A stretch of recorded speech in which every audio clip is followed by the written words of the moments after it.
cosas que está haciendo. Quiero que me prestes mucha atención porque esto es algo que sucedió hace algún tiempo atrás y te puede pasar. Imagínate que te compras una casa de oportunidad a un muy buen precio. Es una casa antigua, bastante descuidada. La familia poseedora de esta casa era muy pobre, en su necesidad la vendió muy barata. Y las personas que la compraron pues decidieron comenzar a hacer arreglos. El hombre que la adquirió era un hombre que tenía un ojo clínico para hacer inversiones. Vio que la casa, a pesar de que era antigua y descuidada, podría ser una buena adquisición y comenzó a arreglarla.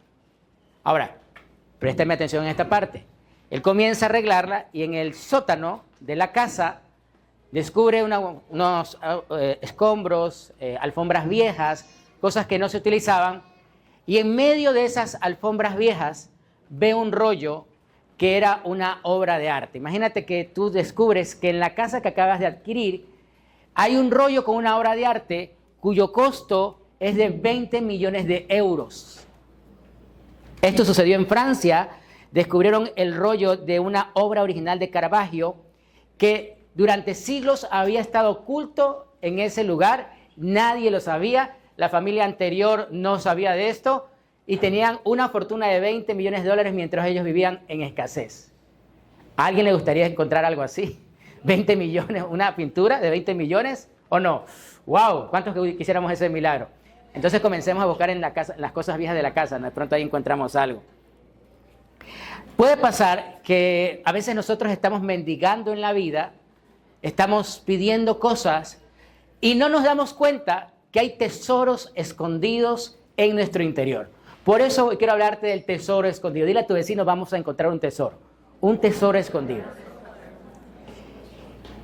Y sabes, la Biblia habla de que hay tesoros escondidos y un ejemplo de estos está en el segundo libro de Reyes, en el capítulo 22.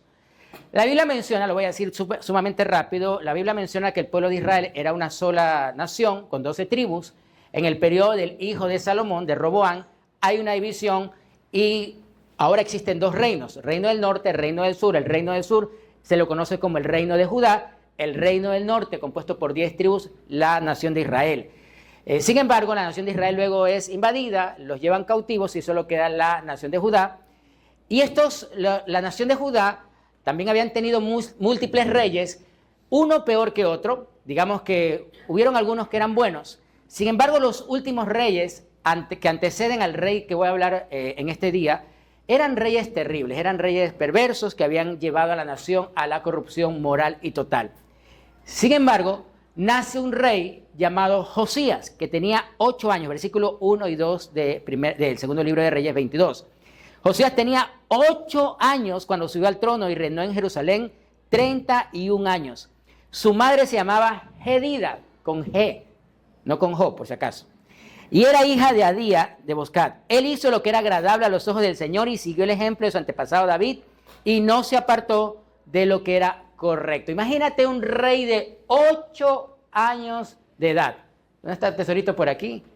Los que conocen a Tesorito, el hijo de Yanela y Álvaro. Él tiene 8 años. Imagínense tener a Tesorito de rey. Era el rey de Israel. Era el rey. 8 añitos uno puede decir, uy, pero ¿cómo nos va a gobernar un niño? Bueno, en ese tiempo se estilaba. Pero sin embargo, había algo en particular en este niño. Dice la Biblia que él hizo lo que era agradable a los ojos de Dios. Miren qué importante enseñarle a nuestros hijos desde chiquitos lo que vale la pena hacer, lo que dice la palabra de Dios. Por eso la Biblia dice, instruye al niño en su camino y cuando sea viejo no se apartará de él. Él siguió el ejemplo de su antepasado David y no se apartó de lo que era correcto. Estoy leyendo la NTV, la versión Nueva Traducción Viviente. Ahora, quiero explicarte esto. El papá de Josías, el abuelo de Josías, habían dado un mal testimonio. Pero Josías decidió usar el testimonio de su antepasado David. Yo te pregunto, ¿cómo ha sido la historia de tus antepasados? ¿Sabes tú algo de tus abuelos, de tus bisabuelos? Es importante entender esto, porque detrás de nuestros antepasados hay una historia que a veces no conocemos y que de alguna forma nos influencia. Por eso es tremendamente importante asistir a los encuentros donde trabajamos el tema de las herencias de maldición, Porque hay personas que dicen, yo no sé por qué me va mal en la vida, no sé por qué no me va bien económicamente o no me va bien en el amor. Pues sabes, tal vez hay una herencia, maldición que tienes que trabajar. Esto es lo que pasó con Josías. Él descubrió que sus padres, sus abuelos no habían hecho lo correcto, pero su antepasado David eran prácticamente 20 generaciones atrás. Y él dijo, yo quiero seguir el ejemplo de él. Y comenzó a trabajar en eso conscientemente. Pero un poco más adelante, la Biblia dice que había algo que faltaba. A pesar de que Josías había puesto alma, vida y corazón en hacer lo correcto, había algo que no encajaba, algo no estaba bien. Y lo descubre 10 años después. Cuando tenía 18 años, la Biblia dice que Josías se da cuenta que el templo de Jerusalén, el templo donde la gente iba a adorar a Dios, estaba descuidado. Estaba vacío. No había orden. Quiero que me metas en esta historia y pienses que te vas de viaje, te vas a algún lado, fuera del país, regresas a los 2 o 3 años y vienes a visitarnos. Dices, vamos a ver cómo está familia de fe, cómo está el pastor Jorge, quiero venir. Llegas a este lugar, preguntas a los guardias y dicen, sí, efectivamente la iglesia sigue allí. Vienes y descubres que todo está roto, que está despintado, las sillas están sucias, tiradas, rotas. No hay donde sentarse, una rata se pasea por aquí y tú dices, uy, Dios mío, pero ¿qué pasó? ¿Qué ocurrió? Vas a la cafetería, la vitrina está rota, la refrigeradora caída, no hay nada que esté en orden. Entonces, perdón, ¿será que la iglesia sigue? No, no creo. Debe de haberse cambiado y nadie lo sabe. Y en ese momento salimos algunos de los líderes, no, sí, seguimos aquí, seguimos haciendo lo que podemos. Lo que pasa es que estamos quebrados. ¿Qué sucedería en ti al descubrir que la iglesia, donde tú adorabas cuando eras niño o joven, ahora está en ruinas? Eso es lo que pasó con Josías. Dijo, claro, la nación está mal porque no hay adoración a Dios. El templo está descuidado, solamente había un templo, recuerden, en esa época. Todo está destruido, así que hay que levantar el templo. Y es allí donde quiero que me sigas en lo que dice 2 de Reyes 22, 3 al 4. Dice que durante el año 18 de su reinado, el rey Josías envió al templo el señor a Safán, hijo de Azalía y nieto de Mesulán, secretario de la corte, y le dijo, ve a ver al sumo sacerdote Hilcías y pídele que cuente el dinero que los porteros han recaudado de la gente en el templo del Señor. Entonces, el rey Josías dijo, bueno, vamos a levantar, pero para levantar, ¿qué se necesita? Voy a ponerlo en esta perspectiva. Vamos a imaginarnos nuevamente el ejemplo que todo está destruido. Y acá tenemos a un grupo de obreros y trabajadores. Aquí hay gafisteros, hay, albañiles, gafisteros, hay músicos, hay personas que saben de corte y confección. Entonces pónganse un ratito de pie ustedes, por favor. Estos son los voluntarios. Un aplauso para los voluntarios. Ellos son el grupo que van a reconstruir. Van a estar día y noche trabajando, semanas enteras, para levantar el templo.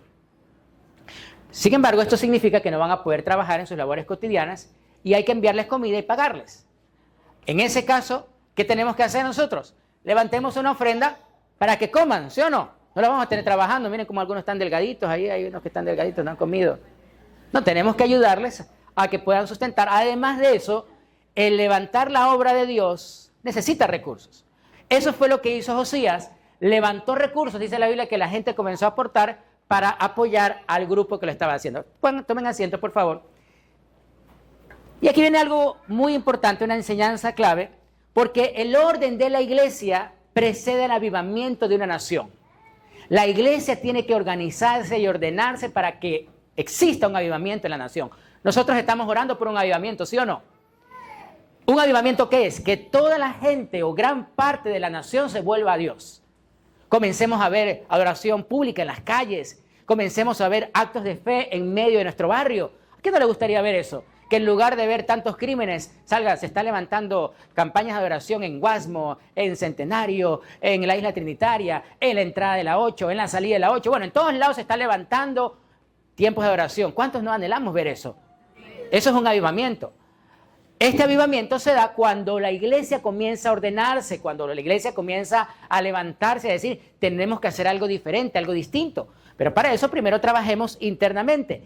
Y mientras eso ocurría, hubo algo bien interesante que pasó un poco más adelante, hay algo que quiero regalarte de parte de Dios, porque servir con excelencia es también una respuesta de gratitud. Es decir, tenemos que servir de una mejor manera. Si como iglesia nosotros estamos desordenados, ¿qué le transmitimos a los demás?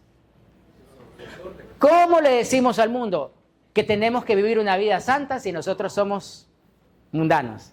¿Cómo le decimos al mundo, hey, sigan a Cristo, sirvan a Cristo porque Dios bendice, Dios prospera si nosotros estamos machucados, arruinados? Tenemos que vivir puertas adentro lo que predicamos hacia afuera. Hay que meter la excelencia al Señor.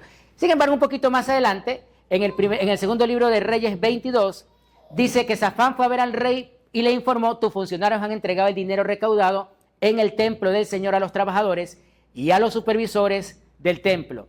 Safán también dijo al rey, el sacerdote Hilcías me entregó un rollo.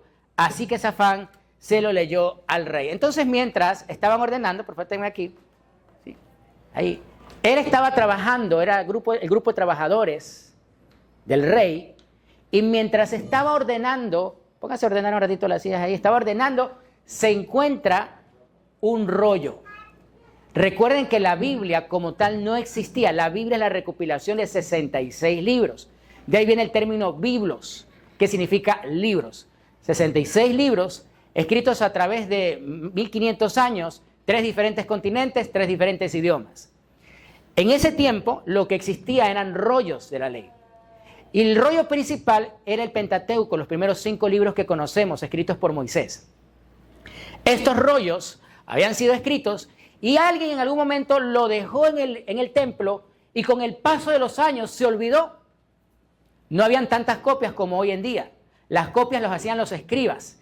Recuerda que el escriba era un trabajo bastante tedioso. Para los que no conocían, los escribas hacían copias de la escritura. El trabajo consistía en no solo transcribir en otro rollo, sino en contabilizar cuántas consonantes y vocales había en una palabra. Por ponerte un ejemplo, ¿cuántas consonantes B existe en todo el Génesis? Ellos leían, contaban cuántas B en el Génesis y al final ellos en su copia tenían que tener el mismo número. Eso tenía que hacer por cada consonante. Trabajito, ¿sí o no? ¿Cuántas letras B existen en Génesis? ¿Cuántas letras C existen en Génesis? Y así sucesivamente. Por eso el trabajo de escribir era bastante sacrificado y bastante tedioso. Encuentra, dice la Biblia, que Hilcías le entrega el rollo y este luego se lo da al rey. Ahora sí, présteme el libro, por favor. Encontraron ese rollo, ese tesoro escondido en el desorden. ¿Cuántas cosas no tenemos escondidas allí por desordenados? Tal vez tú estás pidiéndole al Señor un milagro económico y Dios tiene talentos que ha sembrado en ti y tú no crees que eres capaz porque hay escombros en tu vida. Hay escombros en tu área emocional, hay escombros en tu área económica. Y por no levantar los escombros, por no ordenar tu vida, por no servir con excelencia en tu vida y al Señor, no puedes encontrar esos talentos. Y estás tal vez mendigando. Hay muchos que están en un trabajo que no les gusta, que pudieran estar mejor si comienzan a organizarse. Amén. Como dicen, amén o no amén. Y es ahí donde empieza esta parte interesantísima. Dice la Biblia que el rey oyó lo que estaba escrito en el libro de la ley y rasgó su ropa en señal de desesperación porque se dio cuenta el error o los errores que habían estado cometiendo como nación. Creo yo que este es un tiempo donde nosotros debemos de reflexionar qué estamos entendiendo y qué estamos aplicando de la palabra de Dios en nuestras vidas. La Escritura dice que cuando el rey oyó, se conmovió mucho, se entristeció mucho y desgarró su ropa. ¿Qué significa esto? Se arrepintió. Él se dio cuenta, era un hombre recto, recuerden esto, dice la Biblia que él buscó hacer las cosas de forma correcta, pero se dio cuenta que todavía le faltaba. ¿Te ha pasado algún momento que tú sales de la iglesia y tú dices, ahora sí, voy a hacer las cosas bien, voy a hacer mi devocional, ahora sí yo me voy a llevar bien con mi esposa, con mi esposo, no me voy a pelear con nadie? Y a los 5 o 10 minutos que sales de aquí, algo pasa y te sale el viejo hombre y te dices, pues, es que yo salí con el propósito de no enojarme, pero es que ustedes hacen todo para que... ¿Te ha pasado o no ha pasado? Honestamente, ¿se ha pasado? Sales de aquí manejando tu carro y se te cruza un atravesado y tú dices, hijo del Dios altísimo. Que el diablo te quería, que el Señor te... Y se nos acaba la espiritualidad. Pasa muy a menudo. Josías había determinado en su corazón hacer lo correcto, pero se dio cuenta leyendo el libro de la ley que no lo estaba haciendo con excelencia, que no estaba sirviendo a Dios bien, que le faltaba.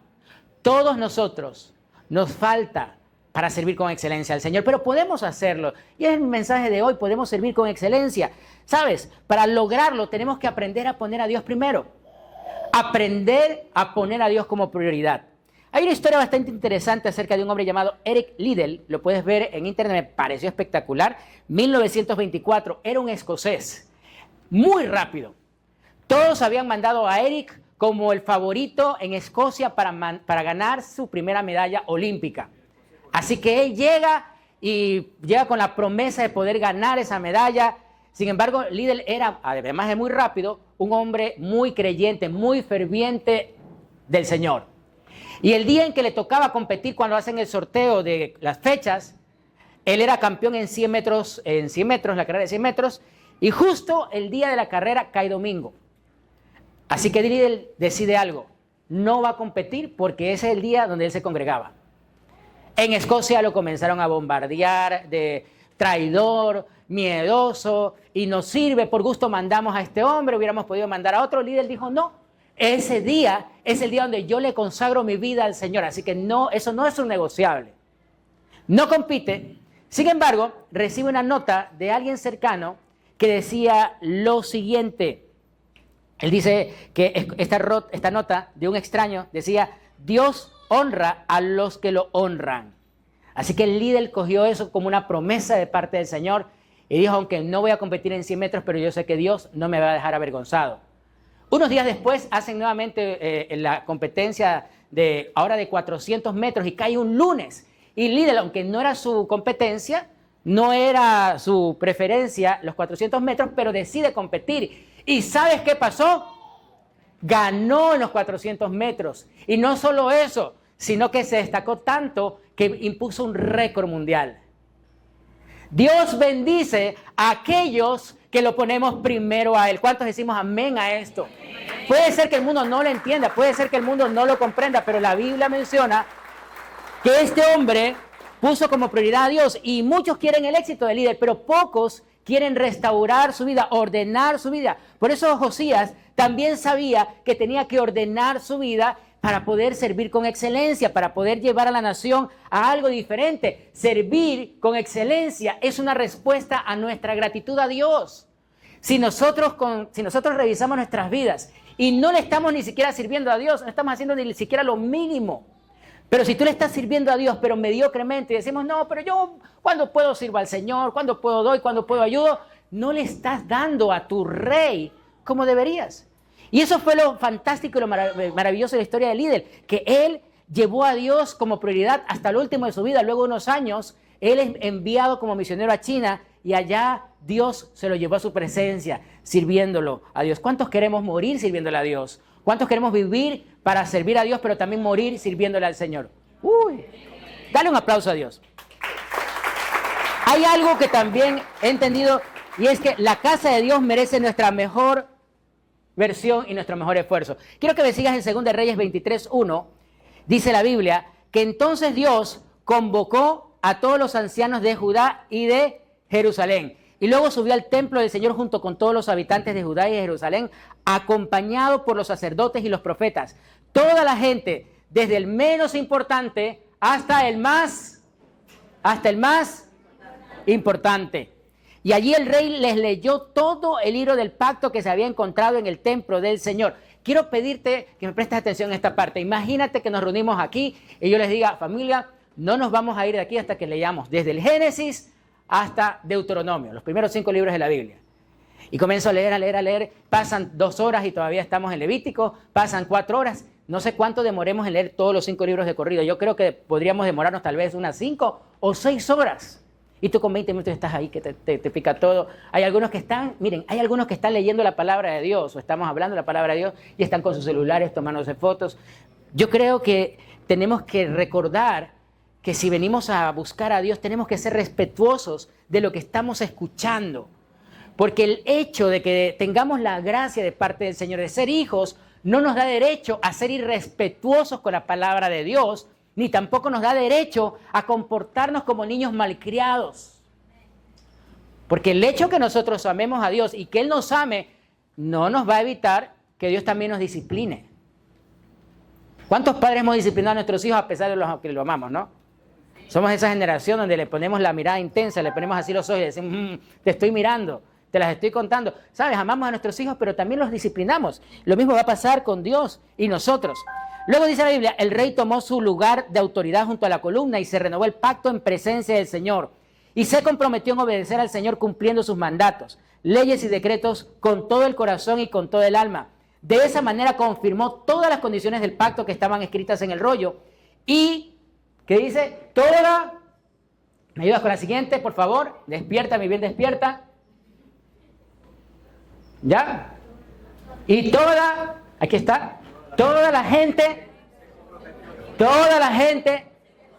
tu compromiso no es conmigo, no es con la pastora, tu compromiso es...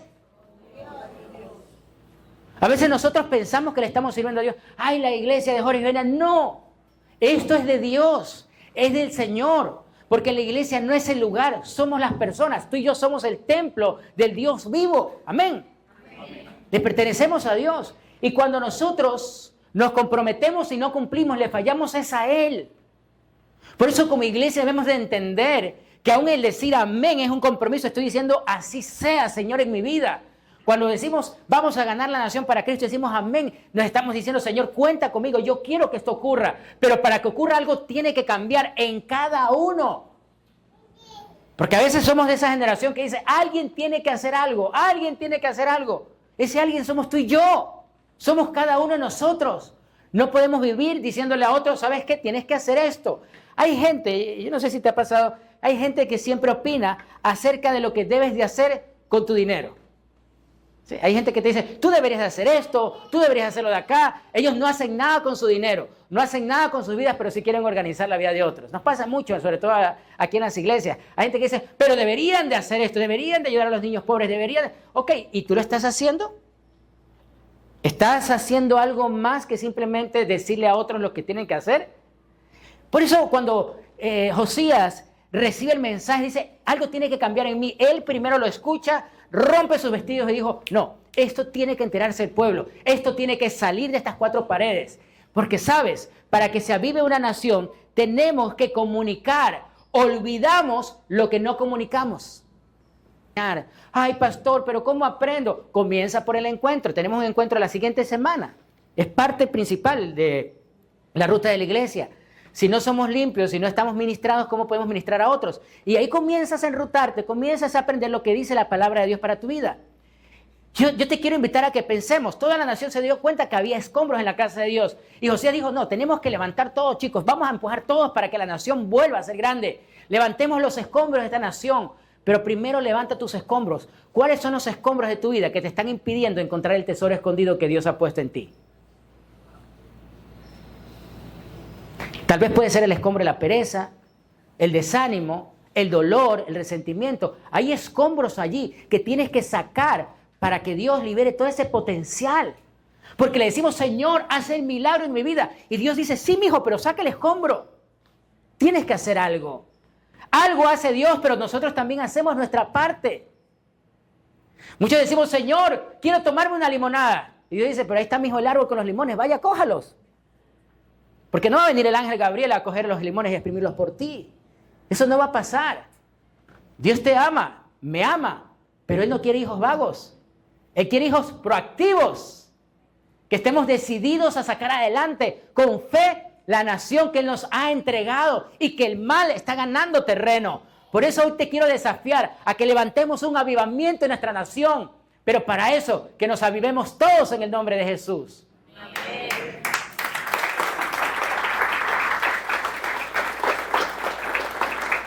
¿Cuándo fue la última vez que un pasaje bíblico te confrontó tanto que decidiste cambiar y dijiste, no, yo estoy mal? ¿Cuándo fue la última vez que dijiste, no puede ser, no puedo continuar así? ¿Hay un pasaje de la Biblia que te hizo reflexionar alguna vez? ¿Qué fue que cuando te dijiste, no puedo seguir así, esto tiene que cambiar? A mí me ha pasado que hay momentos de mi vida en donde un pasaje de la Biblia me dice, ¿sabes qué, Jorge? Algo tiene que cambiar y tomo la decisión de cambio. Hoy Dios te está confrontando tal vez con este pasaje, porque es tiempo de inundar con su palabra nuestro territorio. A veces nosotros decimos, pero es que la gente no me va a escuchar. Puede pasarnos que la gente no nos escuche. Pero sabes, tanto y tanto vamos a perseverar, que vamos a llegar a donde nunca habíamos pensado llegar con la palabra de Dios. Porque sabes, no te rechazan a ti, lo rechazan a Él. Pero tarde o temprano, Dios se encarga de que la persona esté sensible para escuchar su mensaje. Así que te invito a que sigamos llevando el mensaje del Señor. Porque nuestra misión, a pesar de que no la entendamos profundamente, nuestra misión debe ser clara.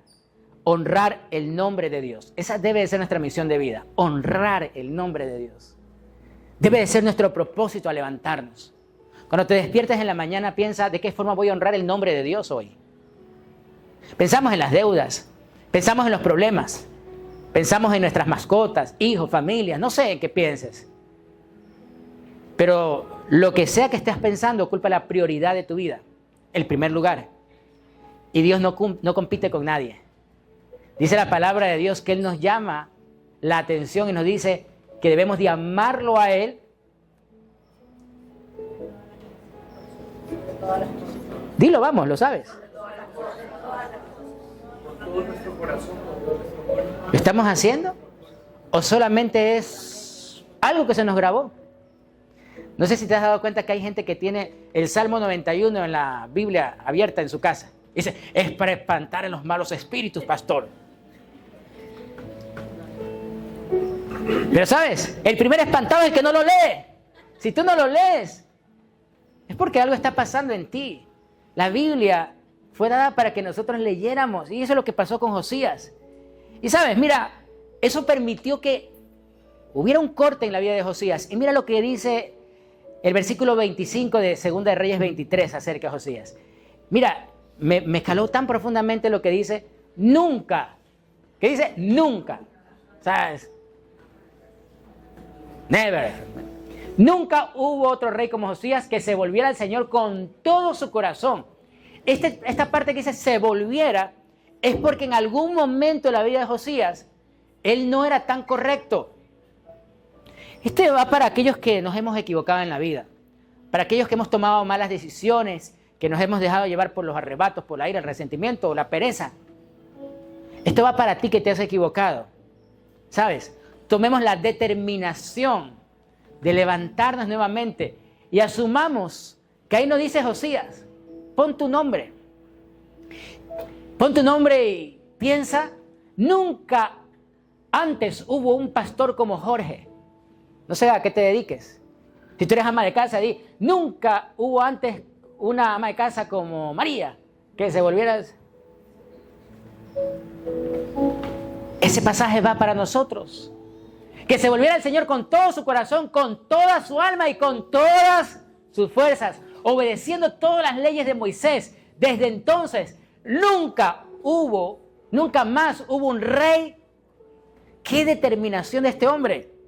Porque él había tomado la decisión de ser diferente en medio de una generación o de sus antepasados que habían hecho todo lo incorrecto. Dijo, no, yo voy a hacer esto porque es lo correcto, es lo que Dios me llama a hacer. Tenemos que levantar una nación, familia de fe. Este no es tiempo para que nosotros divaguemos. Este no es un tiempo para que nosotros pensemos con negligencia o con mediocridad. Tenemos que ser una iglesia excelente. Tenemos que buscar adorar al Señor con todo lo que hacemos, con todo lo que vamos a planificar adelante. Yo quiero invitarles a que como iglesia celebremos que el Señor nos ha llamado a su servicio. Celebremos que Dios nos ha llamado para tener vidas consagradas a Él y poder testificar a un mundo que existe un amor más grande que no conocemos, que es el amor de Cristo. Y que cuando lo conocemos, ese amor transforma nuestras vidas. ¿Cuántos hemos sido transformados por el amor de Jesús?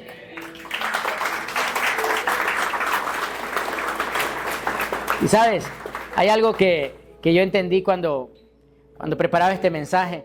Y me acordé de esta historia acerca de una subasta, donde un hombre toma un violín y comienza a subastarlo. Y la subasta, al principio él tocó el violín, no sabía tocarlo y chillaba el violín. Así que la gente, oh, no, ¿sabes qué? Ya, tranquilo, te doy $5. Otro ofreció $10. Porque era un violín viejo, rayado. Y en ese instante se para un hombre de la subasta, un anciano, y le dice al maestro de la ceremonia, permítame por favor el violín, y comenzó a tocarlo y una música espectacular surgió de ese violín. Toda la audiencia se conmovió. ¡Wow! ¡Qué hermosa melodía! En eso se para un hombre y le dice, yo doy $5,000 por ese violín. Otro dice, yo doy 10,000 y yo doy 20, comenzó a decir otro. ¿Sabes? El violín era uno de los más costosos del mundo, pero no se podía escuchar bien porque al principio no lo estaba tocando la persona correcta. Tal vez en nuestras vidas las cosas no hayan salido bien porque estábamos en las manos incorrectas. Estábamos tomando decisiones en nuestros propios sentidos. Hoy yo te quiero invitar a algo. Deja que Dios toque la mejor melodía a través de tu vida. Deja que Dios tome tu vida y Él comience a hacer una obra maestra a través de tu vida, a través de ti. ¿Cuántos decimos, Señor, aquí estoy dispuesto? ¿Cuántos le decimos, Señor, aquí estoy? Vamos a ponernos en pie y a decirle a Dios. Tal vez mi vida, como este violín, estaba desafinada, polvorienta. Tal vez, como el templo del Señor, estás lleno de escombros, de cosas que tenemos que sacar. Y posiblemente en medio del desorden existan escondidas promesas que Dios ha hecho en tu vida a lo largo de estos años o de estos meses que tengas en el camino de Dios o tal vez días, no lo sé. Pero siempre Dios siembra palabra en los corazones de aquellos que lo buscamos. Piensa por un instante, todos estos años, cómo Dios te ha hablado, te ha enseñado. Y quiero pedirte que hoy cierres tus ojos y le digas, Señor, perdóname porque no he valorado esa palabra, no he ordenado mi vida. Y la verdad, Señor, es que muchas veces me he hecho el loco a un cambio. He escuchado tu palabra, pero no la he tomado con seriedad. Y he servido mediocremente, o peor aún, ni siquiera he servido. Me he excusado de hacer lo que tú me has llamado a hacer. Y posiblemente no has tenido a Dios como la prioridad de tu vida. Posiblemente te olvidaste de que Dios hace mucho tiempo te llamó para servir en su obra. De que Dios un día te dijo, este es el tiempo en el cual yo te llamo para ser un instrumento en mis manos. Y si tú estás sirviendo o serviste un tiempo, tal vez como este violín pasó, que estabas en manos equivocadas, tomaste decisiones incorrectas, pero hoy estás aquí. El Señor te trajo a este lugar porque Él sabía que necesitabas escuchar este mensaje. Este es un cara a cara entre Dios y un hijo amado, una hija amada. Este es un mensaje que hoy el Señor quería que escucharas, porque tú eres el Josías de este tiempo. Dios te ha llamado como un rey, como una reina, como un príncipe, una princesa, para que te levantes a ordenar primero tu vida espiritual, para luego ver un avivamiento en esta nación. Porque como iglesia, Dios nos ha llamado a ser una iglesia que influencie para bien. Dios nos ha llamado a ser una iglesia diferente, distinta. Una iglesia que restaura vidas y familias en el nombre de Jesús. Hoy el Señor tiene un mensaje para ti, que habías descuidado el altar, que habías descuidado la palabra. Desde hace tiempo que no lees la palabra. Desde hace mucho tiempo que no te conectas con Dios. Y habían pasado muchas cosas en tu vida. Y culpas a otros. Cuando el primero que ha tenido culpa en eso, eres tú por las malas decisiones. Pero eso a Dios no le importa, porque el Señor es experto en dar segundas y terceras oportunidades a aquellos que lo buscamos de corazón. Hoy dile, Señor, aquí estoy, Padre. Vengo a ti con todo mi corazón. Vengo a ti con toda mi alma. Te pido perdón, Señor, por haber descuidado lo principal. Mis tiempos contigo, tiempo con la palabra. Perdóname, Señor, si había descuidado el templo. El templo somos nosotros. El templo que has descuidado es tu propia vida. Tal vez has descuidado tu tiempo con Dios, tu espiritualidad, tu tiempo de adoración. Hoy el Señor te dice: hijo, yo te amo, hija, te amo. Yo quiero bendecirte. Hay promesas, hay tesoros escondidos. Pero tienes que acudir a mí para que yo te revele en dónde están. Tienes que acudir a mí para que yo te ayude a sacarlos a flote. Hijo, te amo. Hija, te amo. No te rindas, porque yo tengo algo nuevo para ti. Es hora de despertar, iglesia, como Josías. Hoy te digo de parte del Señor: despierta, iglesia, despierta, porque algo tiene Dios para tu vida. Levanta hoy un momento tus manos. Vamos, levántalas. Levántalas. Yo quiero ver a todos con sus manos levantadas. Y dile: hoy, Señor, yo me rindo a ti. No me rindo ante los problemas. Me rindo ante ti y te entrego mi vida. Todo lo que soy, todo lo que tengo te pertenece a ti, mi Rey. Perdóname si me había alejado. Aquí estoy, mi Señor. Vamos a adorarlo con todo el corazón. Oh. Hoy te rindo mi ser, te doy mi corazón. Yo vivo para ti y en cada palpitar, mientras haya aliento en mí, Dios haz tu este es mi deseo. Honrarte a ti. Honrarte a ti. Con todo mi ser te adoro a ti.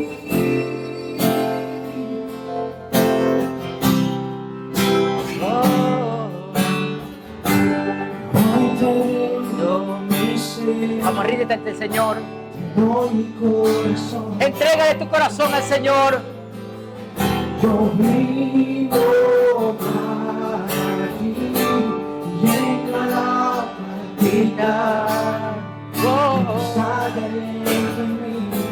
Dios, haz tu obra. Dios, Haz tu obra, Señor, en nosotros. hoy te rindo mi ser, con mi corazón. Yo vivo para ti y en cada palpita, mientras haya aliento en mí, nos das tu Haz tu obra, Señor. Haz tu obra. Oh Rey, hoy como Josías nos ponemos delante de ti para pedirte perdón por nuestros pecados de forma consciente, por nuestras palabras mal dichas, pero también por los pecados de omisión, porque omitir, no hacer algo que Dios dice que debemos de hacer, también nos cuenta como pecado. Señor, te pedimos perdón si como iglesia no hemos cumplido con lo establecido, Señor, pero hoy levantamos el templo, hoy ponemos orden en casa, en nuestras vidas, te entregamos lo que somos, te entregamos, Señor, todo nuestro ser. Dios, haz tu obra en mí, dile al Señor.